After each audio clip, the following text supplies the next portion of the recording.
Hello aspirants, welcome to Shiva Reddy Logics. In this session, we will be going to discuss RRB previous year questions geography, okay na? And మనకి RRB previous year questions geography కి సంబంధించి already 5 sessions discuss చేసామండి. ఇది మీకు 6th session geographyని base చేసుకొని, ఓకేనా?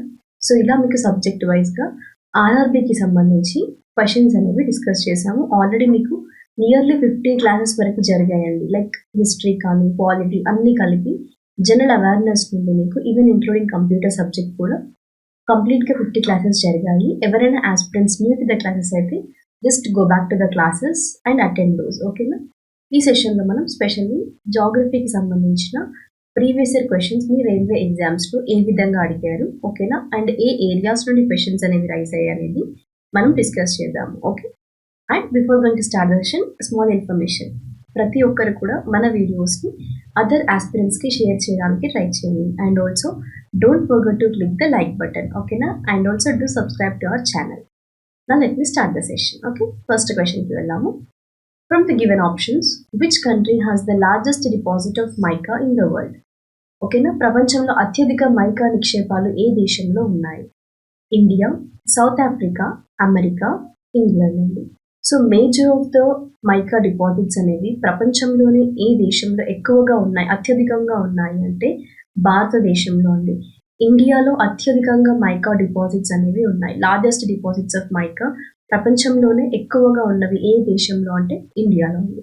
అయితే ఇండియాలో మరి మనకి స్పెషల్లీ ఏ స్టేట్స్లో మైకా అనేది ఎక్కువగా లార్జ్ డిపాజిట్స్ అనేవి ఉన్నాయి అంటే జార్ఖండ్, ఇంకా ఆంధ్రప్రదేశ్ అండ్ రాజస్థాన్, ఓకేనా? ఏంటండి? జార్ఖండ్, ఆంధ్రప్రదేశ్ అండ్ రాజస్థాన్ అనమాట. So these were the states which are having a largest deposits of mica in the world, especially in India. అర్థమైందా అండి? ఎందుకంటే లార్జెస్ట్ డిపాజిట్స్ ఆఫ్ మైకా కానీ, largest deposits of iron ore, largest deposits of bauxite. So ఈ విధంగా మనకి ఏంటంటే మినరల్స్ని base చేసుకునే క్వశ్చన్స్ కానివ్వండి, లైక్ లార్జెస్ట్ డిపాజిట్స్ని బేస్ చేసుకునే క్వశ్చన్స్ కానీ ప్రపంచంలో అత్యధికంగా ఉన్న దేశాలు ఏవి అనేది ఒక లిస్ట్ ప్రిపేర్ చేసుకోండి. సో మీరు ఏంటంటే రివిజన్ చేసేటప్పుడు ఇది ఒక పర్టికులర్ కాన్సెప్ట్గా సపరేట్గా మీరు ప్రిపేర్ అవ్వచ్చు అనమాట. Are you clear? సో ఇది మీకు first question. Largest deposit of mica ప్రపంచంలో అత్యధికంగా ఉన్న దేశం ఏది అంటే ఇండియా. ఇండియాలో ఏ స్టేట్స్లో ఎక్కువగా డిపాజిట్స్ ఉన్నాయి మైకావి అంటే జార్ఖండ్, ఆంధ్రప్రదేశ్ అండ్ రాజస్థాన్, ఓకేనా? నెక్స్ట్ క్వశ్చన్కి వెళ్దాము. Which of the following is a type of sedimentary rocks? Sandstone, slate, granite, lignite. Now, ఏమన్నారు? ఏ టాపిక్ నుండి మనకు క్వశ్చన్ రావడం జరిగింది ఫస్ట్ డిస్కస్ చేద్దాం. ఏంటది? టైప్స్ ఆఫ్ రాక్స్ అండి. మనకి like based on the formation types of rocks అనేవి 3 టైప్స్గా క్లాసిఫై అవ్వడం జరిగింది.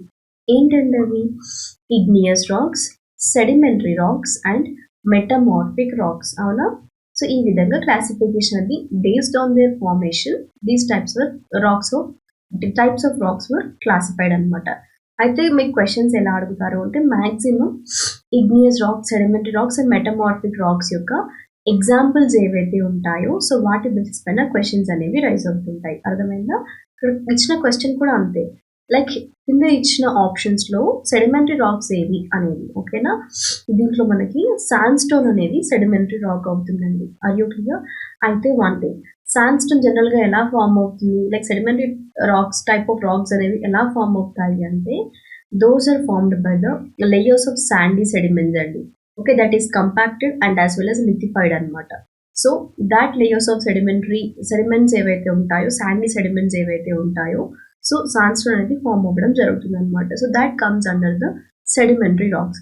ఇంకా సెడిమెంటరీ రాక్స్లో అదర్ ఎగ్జాంపుల్స్ చూసుకుందాము. శాండ్స్టోన్ కాకుండా other examples of sedimentary rocks were like chalk కానివ్వండి, లైమ్ స్టోన్ కానివ్వండి అండ్ ఈవెన్ షేల్ అండి. Okay, shale. So these were the few good examples of sedimentary rocks. So మీకు ఎగ్జామినేషన్లో ఒకవేళ ఇవి ఉన్నా కూడా ఇవి సెడిమెంటరీ రాక్స్ అనేవి అవుతాయి. కొన్నిసార్లు క్వశ్చన్స్ ఇక్కడ డైరెక్ట్గా అడిగారు, లైక్ ఏది సెడిమెంటరీ టైప్ ఆఫ్ రాక్ అని. కొన్నిసార్లు ఎలా అడుగుతారు అంటే లైక్ ఇప్పుడు మీకు ఆప్షన్స్లో శాండ్స్టోన్ ఇస్తారు, లైమ్ స్టోన్ ఇస్తారు, షేల్ ఇస్తారు అండ్ అదే విధంగా ఇంకొక ఆప్షన్ ఏంటంటే గ్రానైట్ ఇస్తారు. సో అప్పుడు క్వశ్చన్ ఎలా ఉంటుందంటే which of the following is not a sedimentary type of rock అంటారు. అప్పుడు ఆన్సర్ ఏమవుతుంది? గ్రానైట్ అవుతుంది. ఎందుకంటే సెడిమెంటరీ రాక్ ఏది కాదు అని అడిగారు. ఇచ్చిన ఆప్షన్స్ అన్ని సెడిమెంటరీ రాక్స్ లైక్ చాక్ కానివ్వండి, lime stone, shale, sand stone ఇవన్నీ కూడా సెడిమెంటరీ రాక్స్. అర్థమైందా? సో అలా ఇండైరెక్ట్ క్వశ్చన్స్ కూడా వచ్చే ఛాన్సెస్ ఉంటాయి. Okay, so focus on the examples of types of racks, okay, and the formation process. Next, the Seven Sisters of India does not include which of the following states? Meghalaya, Arunachal Pradesh, Nagaland, Sikkim. Seven Sisters of Indiaలో ఏది include చేయలేదు అన్నారు. So once ఒకసారి మీకు seven sisters idea ఉంటే you can answer it easily అండి. So జనరల్గా seven sisters states ఏవండి ఇండియాలో? మనకి ఎస్పెషల్లీ నార్త్ ఈస్టర్న్ పార్ట్లో ఉన్న స్టేట్స్ ఏవైతే ఉన్నాయో so those were known as seven sisters of India. దాంట్లో మళ్ళీ ఎక్స్ప్లెయిన్ లైక్ మెన్షన్ చేస్తాను చూడండి. అరుణాచల్ ప్రదేశ్, ఓకే, అరుణాచల్ ప్రదేశ్, మేఘాలయ, మణిపూర్, అస్సాం, నాగాలాండ్, త్రిపుర అండ్ మిజోరాం అండి. Are you clear? So these were the seven sister states అనమాట. Are you clear? Arunachal Pradesh, Meghalaya, Manipur, Assam, Nagaland, Tripura and Mizoram. These were the seven sister states of India. ఓకేనా? మరి ఇక్కడ మీకు ఆప్షన్స్ ఎలిమినేట్ చేసేవచ్చు కదా, మీరు ఎలిమినేషన్ టెక్నిక్ ఫాలో అవ్వండి. మేఘాలయ ఇట్ ఇంక్లూడ్స్, క్వశ్చన్ అడిగింది ఏది కాదు అని అడిగారు, అవునా? సో దాంట్లో ఉన్నవి ఫస్ట్ ఎలిమినేట్, నేను ఆల్రెడీ మెన్షన్ చేశాను కదా, సో ఉన్నవి ఎలిమినేట్ చేయండి. మేఘాలయ ఎస్ సెవెన్ సిస్టర్ ఇది, సో ఇది ఆన్సర్ అవ్వదు. నాగాలాండ్ కాదు, అరుణాచల్ ప్రదేశ్ కాదు, మన ఆన్సర్ ఏంటండి? సిక్కిం అండి. ఓకేనా? Sikkim does not include in the states of seven sisters in India. Okay, next. By which river is the river in island Majuli, Assam? Okay, అస్సాంలో ఉన్న మజులి ఫామ్ అవ్వడం జరిగింది. బ్రహ్మపుత్ర, కృష్ణ, నర్మదా, కావేరి. ఏమన్నారండి? ఏ రివర్ వల్ల ఈ రివర్ ఇన్ ఐలాండ్ మజూలి ఏదైతే ఉందో అస్సాంలో ఇది ఫామ్ అవ్వడం జరిగింది అన్నారు. సో మజూలి అనేది ఏంటంటే ఇది వరల్డ్స్ లార్జెస్ట్ రివర్ ఐలాండ్ అండి. ఓకేనా? వరల్డ్ లార్జెస్ట్ రివర్ ఐలాండ్ అనమాట. And that is known as Umananda. ఏంటండి? వరల్డ్ లార్జెస్ట్ రివర్ ఐలాండ్ వచ్చేసి ఉమానంద అండి. ఓకేనా? And the smallest inhabitant river island in the world అనమాట. Okay, that was related to the Majuli river in island యొక్క significance అండి. అయితే ఇది ఏ రివర్ ద్వారా అస్సాంలో ఏర్పడడం జరిగింది? మజూలి అనేది, మజూలి రివర్ ఇన్ ఐలాండ్ అంటే బ్రహ్మపుత్ర రివర్ వల్ల. ఓకేనా? Are you clear? Option A అనేది మీ ఆన్సర్ అవుతుంది. Next, which of the following is not a subfield of economic geography అన్నారు. Geography of marketing, geography of resources, demography, geography of tourism. ఏంటండి? Not a sub field of economic geography అన్నారు. అయితే economic geography యొక్క sub field ఒకసారి మనం చూద్దాము, so that you will get a clear idea అండి.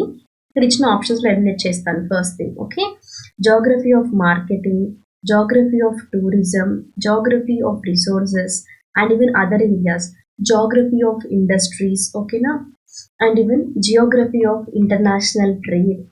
Are you clear? And geography of agriculture. So ఇవన్నీ కూడా ఎకనామిక్ జాగ్రఫీలోకి వస్తాయి.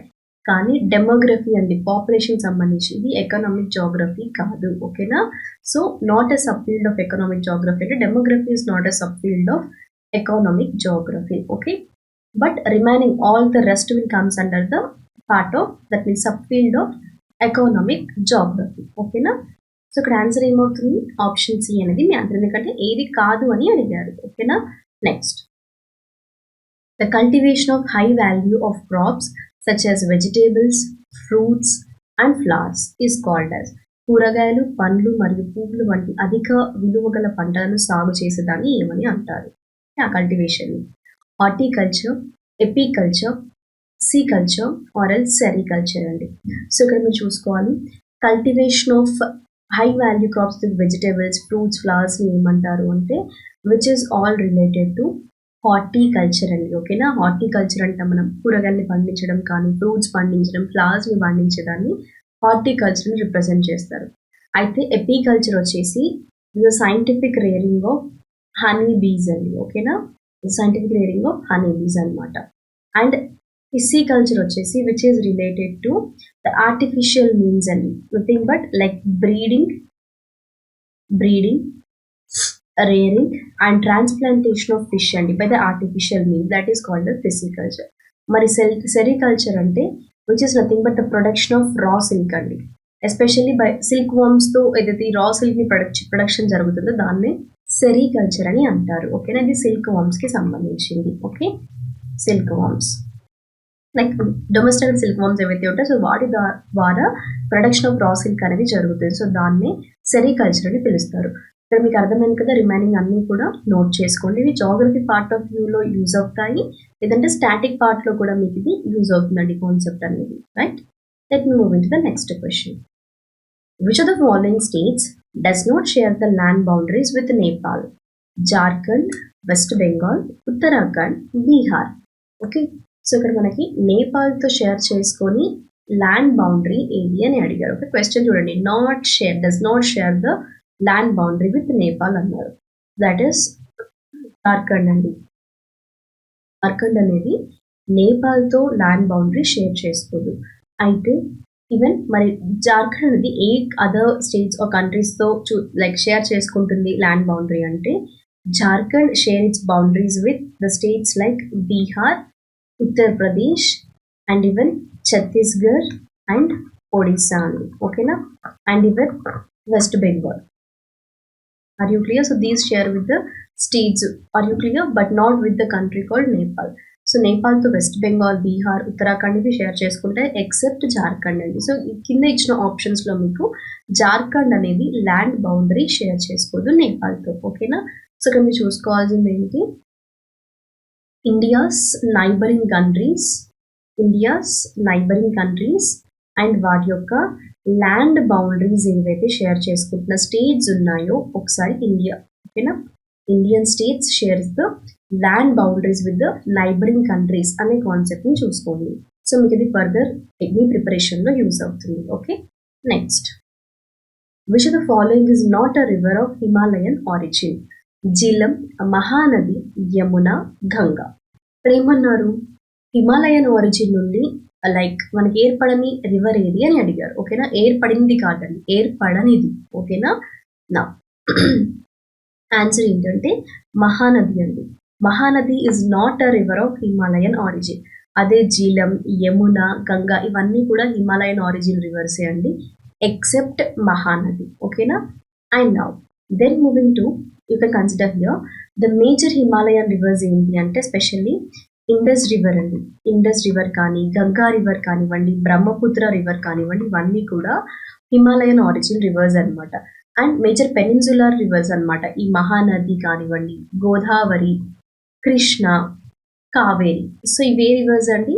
These are not Himalayan origin, these were the peninsular rivers అండి. ఓకేనా, these are the peninsular reverse. Okay, so ఇక్కడ మహానది అనేది answer అవుతుంది, ఎందుకంటే రిమైనింగ్ అన్ని కూడా హిమాలయన్ ఆరిజిన్స్ అండి. వీటితో ఇంక్లూడ్ చేస్తూ ఇండస్ రివర్ కానివ్వండి, బ్రహ్మపుత్ర రివర్ కానివ్వండి, these are also the Himalayan origin rivers అనమాట. Okay, next, the outer Himalayas is also known as Pir Panjal, Pamir knot, Shivaliks, బొమ్మిడిలా.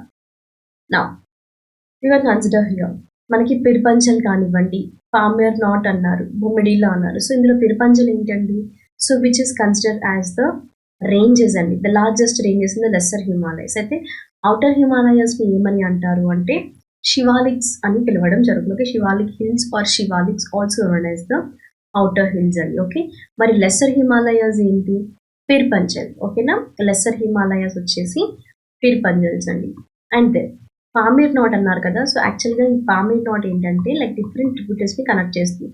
అయితే ఈ పామిర్ నాట్ వచ్చేసి is considered as the roof of the world అండి. ఏంటండి, roof of the world అనమాట. Are you clear?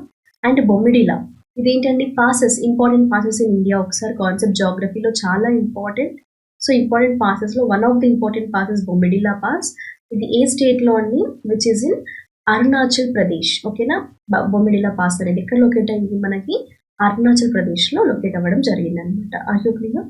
That was all related to the some few what were that like locations and geographical terms అనమాట. Okay, so outer Himalayas ని శివాలిక్స్ అని పిలవడం జరుగుతుంది. ఓకేనా, next, which of the following is known as golden fibre? Maize, jute, cotton, millet. ఏమన్నారు? Golden fibre అని దీన్ని consider చేస్తారు అన్నారు. దట్ వాజ్ జూట్ అండి. సో జూట్ని గోల్డెన్ ఫైబర్గా కన్సిడర్ చేస్తారు. అండ్ గోల్డెన్ ఫైబర్ రెవల్యూషన్ అని, గోల్డెన్ ఫైబర్ రెవల్యూషన్ ఏంటండి? గోల్డెన్ ఫైబర్ రెవల్యూషన్ అనేది ఏంటంటారండి? Jute production. ఓకేనా? సో జూట్ ప్రొడక్షన్ని గోల్డెన్ ఫైబర్ రెవల్యూషన్ అని పిలుస్తుంటారు. ఆ యూక్లియర్ ఇది నోట్ చేసుకోండి ప్రతి ఒక్కరు కూడా. ఇక్కడ ఫైబర్ రెవల్యూషన్ అన్నారు. ఓకే, సిల్వర్ ఫైబర్ రెవల్యూషన్ వచ్చేసి కాటన్ అండి. ఓకేనా, అది other point. And then millets మనకు కరెంట్ అఫైర్లో కూడా ఉంటుంది, మేబీ అది ఛాన్సెస్ ఉంటాయి. ఇంటర్నేషనల్ ఇయర్ ఆఫ్ మిల్లెట్స్గా ఏ ఇయర్ని కన్సిడర్ చేశారు అని అడుగుతారు. అది 2023ని ఇంటర్నేషనల్ ఇయర్ ఆఫ్ మిల్లెట్స్గా కన్సిడర్ చేయడం జరిగింది. ఓకేనా, నెక్స్ట్. అండ్ నౌ మనకి ఏంటంటే ఈ గోల్డెన్ ఫైబర్ జూట్ ఏదైతే ఉందో, ఎస్పెషల్లీ అది దాని కలర్ వల్ల లైక్ ఎల్లోయిష్ బ్రౌన్ ఉంటుంది మనకి, అండ్ ఆల్సో షైనీగా ఉంటుంది. Are you clear? And natural vegetable fibre అనమాట జూట్ అనేది, produced from plants. And even especially jute ఎక్కువగా పండించే లైక్ ప్రొడ్యూస్ చేసే స్టేట్ ఏది ఇండియాలో అంటే West Bengal is the largest producer of jute అండి ఇన్ ఇండియా. ఓకేనా, సో అది గోల్డెన్ ఫైబర్ అనమాట జూట్ అనేది. సో ఇండియాలోని అత్యధికంగా లైక్ ప్రొడ్యూస్ చేసే స్టేట్ ఏది అని అంటే, జూట్ ప్రొడ్యూస్ చేసే స్టేట్ ఏది అంటే వెస్ట్ బెంగాల్. మీ ఆన్సర్ అవ్వాలి. ఓకేనా, సో ఇక్కడ 2 పాయింట్స్ మీకు కవర్ అయ్యాయి. దాంతోపాటు ఇది కరెంట్ అఫైర్ రిలేటెడ్ అండి, మిల్లెట్స్ సంబంధించిన ఇయర్ అనమాట. ఇంటర్నేషనల్ ఇయర్ ఆఫ్ మిల్లెట్స్ అనేది 2023గా కన్సిడర్ చేస్తారు. ఓకేనా, next. Sorry, aphelion occurs in early January, December, June or July అండి. ఎపిహీలియన్ అనేది ఎర్లీ జూలైలో అక్కర్ అవుతుందండి. అయితే ఇక్కడ మనకు ఒక 2 టర్మ్స్ ఉంటాయి. ఏంటవి అంటే ఎపిహీలియన్ ఇంకా పెరిహీలియన్ అండి. అయితే ఎపిహీలియన్ అనేది ఎర్లీ జూన్ అండి. దట్ మీన్స్ జూన్ సాలిస్టైస్లో అక్కర్ అవుతుంది. ఓకేనా, like about 2 weeks after June solstice అప్పుడు ఎపిహీలియన్ రావడం జరుగుతుంది. That means here earth is farthest from the sun. ఓకేనా, earth is farthest from the sun అండి. సో ఎర్త్ దూరంగా ఉన్నప్పుడు సన్కి. పెరిహీలియన్ ఎప్పుడు? After the 2 weeks of December solstice అండి. అంటే ఎప్పుడు ఇది ఎర్లీ జనవరిలో. ఓకేనా, ఎర్లీ జనవరిలో వచ్చేది పెరిహీలియన్, ఎర్లీ జూలైలో వచ్చేది ఎపిహీలియన్ అండి. Okay, aphelion and perihelion. అయితే డిసెంబర్ సాలిస్టిస్ అన్నారు. సో అప్పుడు ఎర్త్ పొజిషన్ ఎలా ఉంటుంది అంటే earth is closest to the sun అండి. ఎర్త్ సన్కి దగ్గరలో ఉన్నప్పుడు అక్కర్ అయ్యేది డిసెంబర్ సాలిస్టిస్కి, అది పెరిహీలియన్ అని అంటారు. Earth farthest from the sun, అది జూన్ సాలిస్టిస్ ఆఫ్టర్ 2 వీక్స్ తర్వాత అపియర్ అయ్యేదాన్నే ఎపిహీలియన్ అని అంటారు. అర్థమైందా? పెరిహీలియన్ ఎపిహీలియన్ డిఫరెన్స్ అనేది. ఇప్పుడు సపోజ్ ఇది సన్ అనుకోండి, ఎర్త్ అనేది దూరంగా ఉన్నప్పుడు, ఓకేనా, దూరంగా ఉన్నప్పుడు ఆ కండిషన్ని ఎపిహీలియన్ అని అంటారు. అదే సన్కి చాలా దగ్గరలో ఎర్త్ ఉంది అని అంటే ఈ కండిషన్ని ఏమంటారండి? పెరిహీలియన్ అని అంటారు. ఓకేనా, సో ఎర్త్కి సన్కి మధ్యన డిస్టెన్స్ని బేస్ చేసుకొని ఈ 2 కండిషన్స్ రావడం జరిగింది, ఎపిహీలియన్ ఇంకా పెరిహీలియన్ అనే terms. Okay, next. Pick the odd one out. Satpura, Vindhya, Aravalli, Gurushikhar. Satpura, Aravalli, Gurushikhar, వింధ్యాలో. సో దీంట్లో ఆడ్ వన్ ఏది అంటే, వన్ థింగ్ ఇక్కడ మీరు చూసుకోండి. ఇక్కడ మనకి ఏంటంటే గురుశిఖర్ అనేది మౌంటైన్ పీక్. ఇది ఓకే, ఇంపార్టెంట్ పీక్స్లో గురుశిఖర్ అనేది ఇంపార్టెంట్ పీక్, మౌంటైన్ పీక్ అండి. అదే సత్పుర, అరావలి, వింధ్య ఇవేంటంటే these were the mountain ranges అండి. ఓకేనా, ఇది మౌంటైన్ పీక్ అవుతుంది, ఇవి మౌంటైన్ రేంజెస్ అవుతాయి అనమాట. సో ఇక్కడ ఆడ్ వన్ ఏది? అన్నీ కూడా ఇచ్చినవి మౌంటైన్ రేంజెస్. సో సిమిలర్గా ఉన్నది పక్కన పెట్టేస్తే మనకి ఆడ్గా ఉన్నది ఏది అంటే గురుశిఖర్. ఎందుకోసము?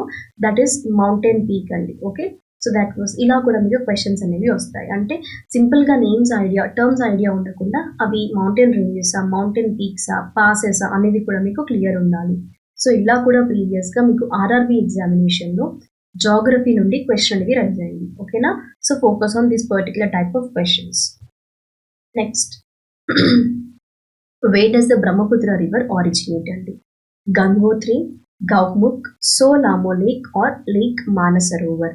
బ్రహ్మపుత్ర రివర్ అనేది ఎక్కడి నుండి ఆరిజినేట్ అయింది అంటే that is from the lake Mansarovar అండి. ఓకే, సో ఎక్కడ అండి? ఇది north of Kailash ranges. Okay, north of Kailash ranges of Himalayas and lake Mansarovar అనేది ఉంటుంది.